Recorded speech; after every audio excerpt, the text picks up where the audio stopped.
Hey everyone, this is Red Pill Mormon. Just headed up to Butte, Montana and Missoula, Montana. Anyway, so I'm driving along here in Malad, Idaho on the 5th, I think it's the 5th. Yeah, 5th day of October 2025, around 7:19 p.m. Anyway, I was just thinking about the endowments and the priesthood and how the priesthood is required to receive an endowment, for men at least. And then my understanding of the endowment is it is an endowment of power. Well, when we do baptisms for the dead, well, that's fine. But when we do these other ordinances for the dead, why don't we ordain them with priesthood power, since the endowment is the fullness of priesthood power? It's just, I think that people in the mainstream church would probably say, "Oh, it's not supposed to be an endowment of power of the priesthood," but I beg to differ because Doctrine and Covenants, section 124, where Jesus tells Joseph to prepare a temple for the Most High to come dwell therein, that he might restore that which was lost unto you, or that which was taken away, even the fullness of the priesthood. Well, that's an endowment of the fullness of priesthood. That's an endowment of power. And they didn't receive that in Nauvoo because they weren't worthy of it. They dragged their feet. They used consecrated and dedicated wood coming down the Mississippi from Wisconsin to build Masonic temples and other buildings down in the marsh, where they could have built up on the bluff where the temple was supposed to be built, but they didn't do that, and they used that wood that was meant to build the temple for other things. Also, they dragged their feet in this temple tithe, where they would have a group of men, 10 groups of men, um, and every 10 days they would say, okay, well, you guys go and build the temple today, or whatever it was, you know. But, and also, like, when we see that the Father never did come to that temple. It was never finished. And Jesus Christ says, if you don't do these things, speaking of building that temple for the Most High to come dwell therein, that you might be rejected as a church with your dead. Well, and also Jesus said, if you do these things, you shall not be moved from your place, meaning he would fight their battles for them and they would not be removed from Nauvoo. But none of that ever happened. In fact, all of the stuff that Jesus said would happen if they were disobedient, that's what happened, right? So now we have this endowment that doesn't actually bring power. It doesn't bring the fullness of the priesthood. It is not the fullness of the priesthood. It is something else. And we don't actually have the record of Joseph Smith's endowment. What we have is Brigham Young's so-called memory of what the endowment was, and he wrote down the endowment after the fact. Also, Brigham Young loaded a bunch of documents up, overloaded them into a wagon, and sent it off over the iced over Mississippi a different way than he sent everyone else.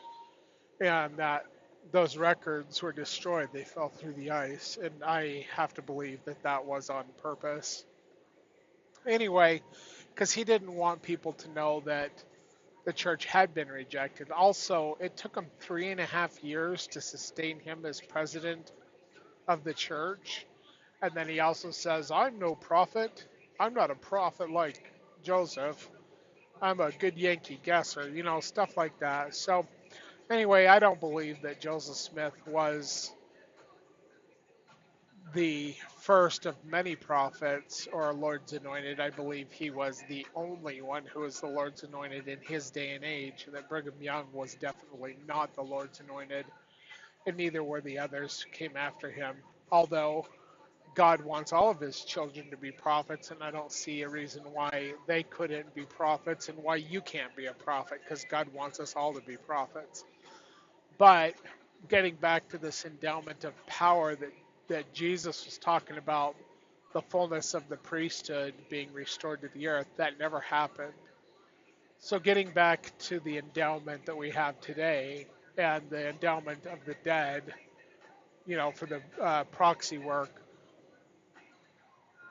number one, why aren't the dead um, ordained by proxy to priesthood power?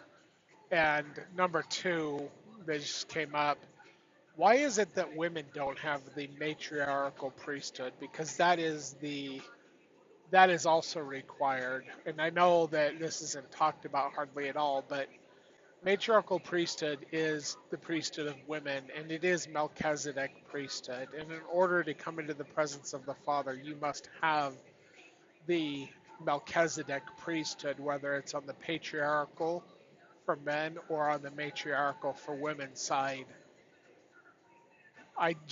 There's just so many things that, like President Nelson talked about, the restoration wasn't finished. Well, at least he got that right, because it wasn't, and it still isn't.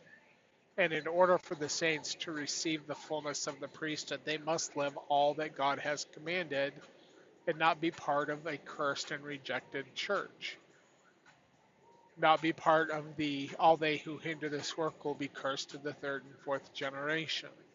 So anyway, just all these fun things I think about while I'm driving up here in the mountains on I-15 just north of Malad.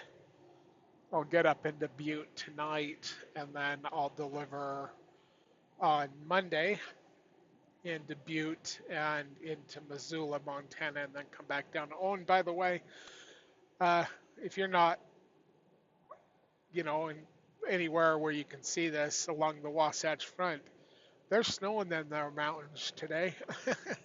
Like the top quarter of the mountains all had a nice white, fresh layer of snow on them. So we had some really bad rainstorms coming down in the Salt Lake area yesterday, and actually it wasn't too bad on US 6 between Spanish Fork and Price, because actually we didn't get home till like 1 in the morning or something like that, and we were in Spanish Fork for part of the day, just enjoying some time with my family. So anyway, all right, well, it's getting dark, so I'm glad I did this now before you couldn't even see me.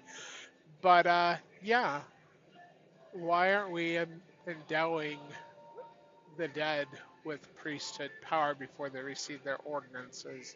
And why is it that the endowment of power gives no power in the LDS Church? It's just like a ritual.